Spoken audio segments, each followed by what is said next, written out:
Hapon guys, yan ang madilim sa amin yan. Dahil burn out pa kanina pang umaga, alas 6 ng umaga.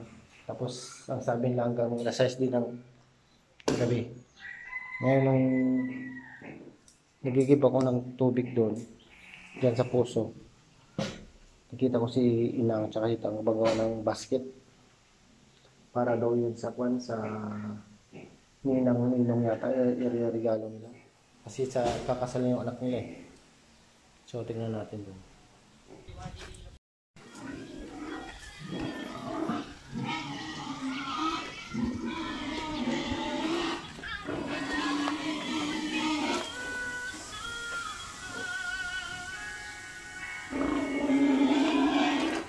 Pang ninang. Malapit na siguro ito nang nga. Malapit na siguro matapos ato niya.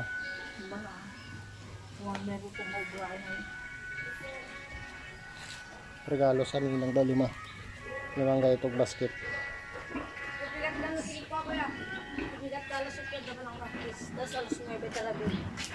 Ay, pa mag-costume yung mga hampa lang.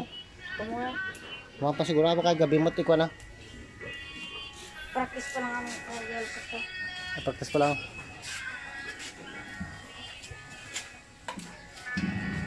Dawa na.